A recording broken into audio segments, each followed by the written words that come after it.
everyone, welcome to my channel. Thank you so much for being here today. Thank you for hopping on my channel.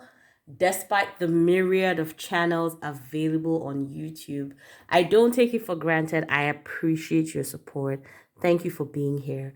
All right, guys, so before we go into today's video, I'm going to do the honors of introducing my channel. So this channel is Scent Solutions. My name is Anne. The essence of this channel basically is to share my love and passion for perfumes with you. That's it in a nutshell. So we talk about perfumes on this channel, everything that has to do with perfumes.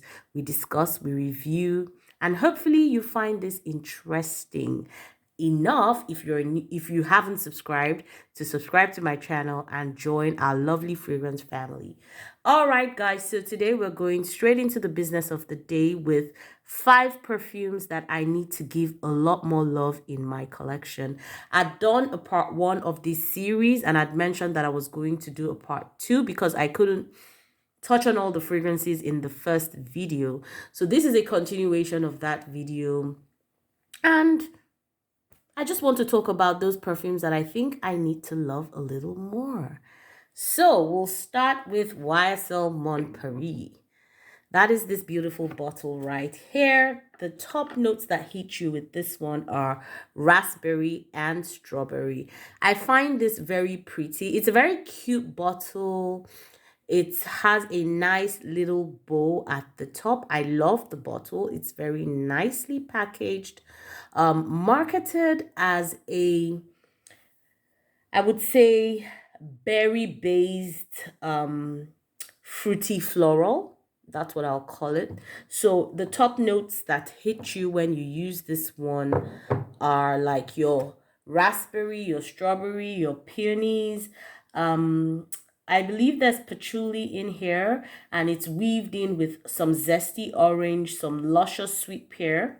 So those are all blended together to form YSL Mon Paris. It's a very beautiful fragrance. I blind bought this, of course, after watching several YouTube reviews. I remember that Soki London did a review of this fragrance that I loved, and that was one of the first inspirations for me to kind of check out this fragrance. I know that she really did love it a lot when she first started to talk about it. So, I mean, in this, I felt like it was quite sharp in the opening, like the alcohol element of it was very evident in the opening, even though there were the berry notes, but it was followed by a huge hit of the alcohol smell. And the thing with alcohol is when you smell it a lot in the opening, it can make the fragrance appear a bit synthetic.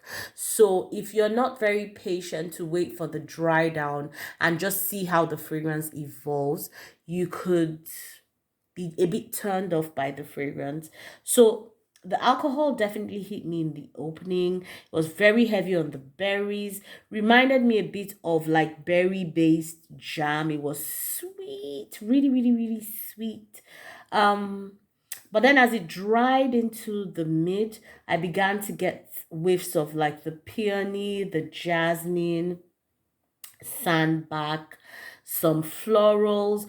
But I mean, the dominant notes in this is definitely the berries. In my mind, it smells a little like hard candies. You know, those very hard candies that's on Halloween nobody really wants. So there's musk in the dry down, which is also quite prominent. You know, in all, like I'll say in summary, I just haven't really been able to love this like I should. I've featured it in a layering video. I think I layered it with Burberry Her, which kind of amped it up a bit and gave it a little more character. Otherwise, it can come off very happy-go-lucky, fruity floral. I know that this can work across age groups. So for instance, a younger teenager can pull this off, just because of how happy-go-lucky it is, and just young, playful, youthful. And an adult, I mean like an older person, can also pull this off as well. If you're somebody who doesn't want anything too serious and just wants a nice smelling fruity floral fragrance. But in general, I just want to give this a lot more love. I want to wear it in different weather conditions and see how I feel about it. So I'm bringing it out as a fragrance that deserves some more love from me. So this is number one of that group of fragrances.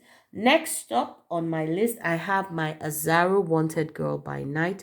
That is this one in the very interesting looking bottle.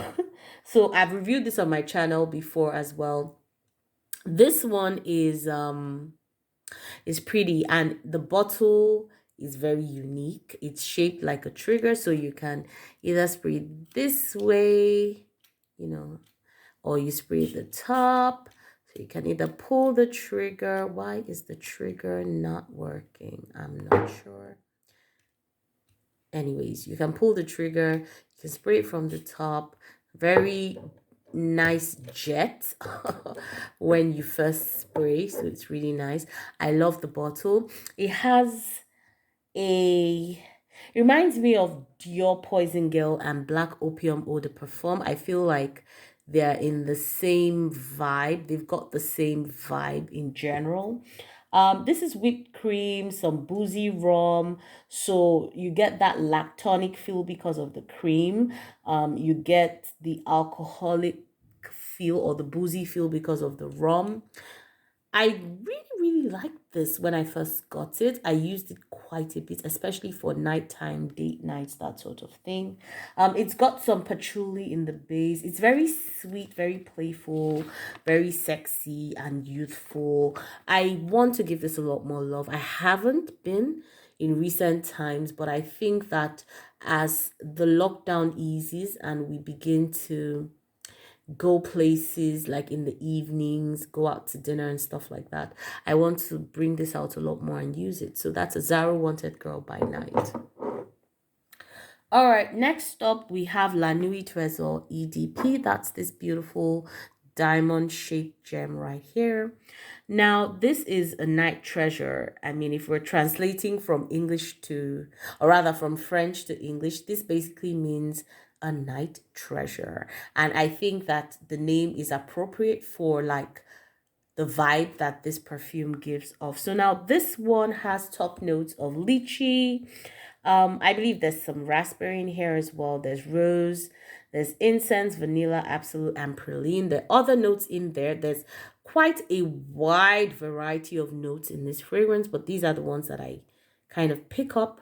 I definitely love this one, and I just don't know why I haven't really been reaching out. I feel like it's the same reason why I haven't been reaching out for like the Azzaro Wanted Girl. I feel that this is a very warmth inducing perfume, and so that will make it very suitable for like nighttime wear. A lot of the perfumes I've been using recently have been fresher, a little more suited to hot weather. It's not like you can't use this in hot weather, but you kind of have to be careful how you use the quantity that you spray and all of that. For me, I would use this more at night, for dates, for occasions that kind of require you to smell bold, sexy out there. And I just maybe haven't had the opportunity to attend those kinds of occasions lately for several reasons, lockdown being the more prominent one. The fact that I also have a toddler and haven't really been going out as much at night, I think, is another reason. So yeah, I want to give this a lot more love now. I like it. I really love this fragrance. That praline sweetness is just something else. I love the incense in here as well, and the vanilla. It kind of gives it a very mysterious, smoky, sexy, sensual feel, and I want to feel that again, so I'm reaching out for this. All right, next stop on my list, we've got Guerlain, and this is the Insolence, girl, you know, the blooming bouquet. I believe that's what it's called. So it's Guerlain Insolence, um, blooming bouquet. Now, this is a bit of an older fragrance, but somehow I got it in my collection.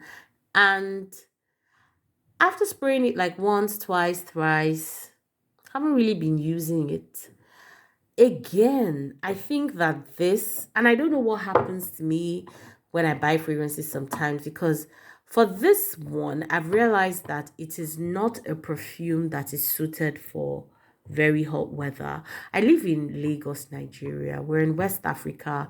The weather is predominantly hot or warm, and there are just some fragrances that won't fly when the weather is not cool. So this is definitely one of them. Now, this one has like your juicy red berries. So there's that kick of juicy red berries in the opening. There's the iris powdery feel in the middle. There's violet as well.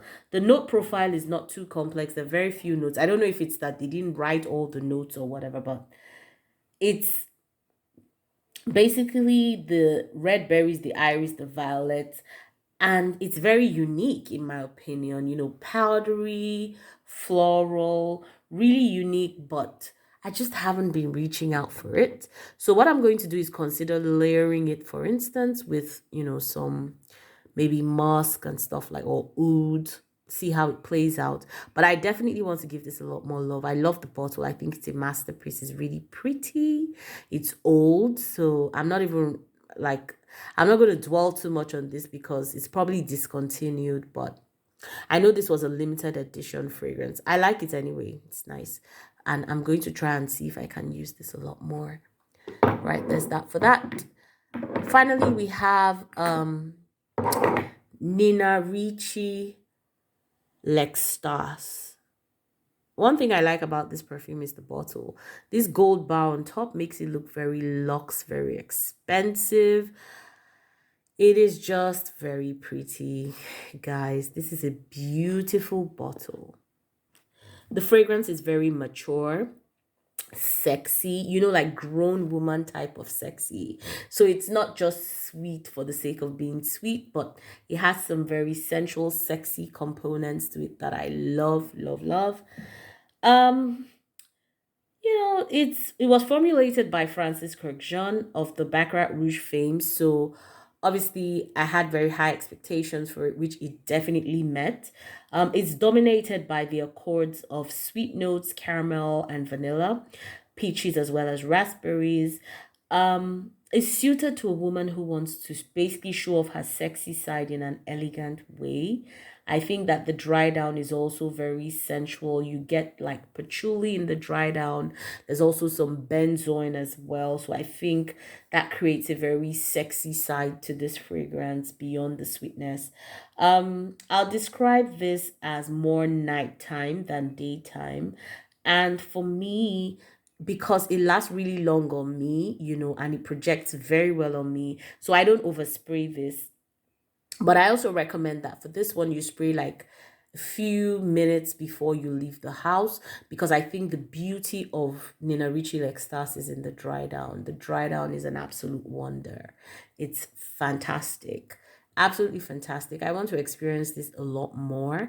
Again, as lockdown eases and we're able to go on dinner dates and go out, I feel like I would want to use this more and just experience that sexiness of the fragrance. So there you have it, guys. These are 5 additional fragrances that I want to use a lot more. I haven't been giving them enough love, and they are beautiful fragrances in their own right. So I want to give them more love in the coming weeks and see how it goes. Please, please, please tell me in the comments if there are fragrances that you haven't loved enough and you want to love a lot more. If you have any of these fragrances, how you feel using them, I'll really be interested in knowing. And till we meet on another video, thank you so much for staying with me through this one. I do wish you a pleasant day ahead. Thank you, guys. Have a lovely day. Bye.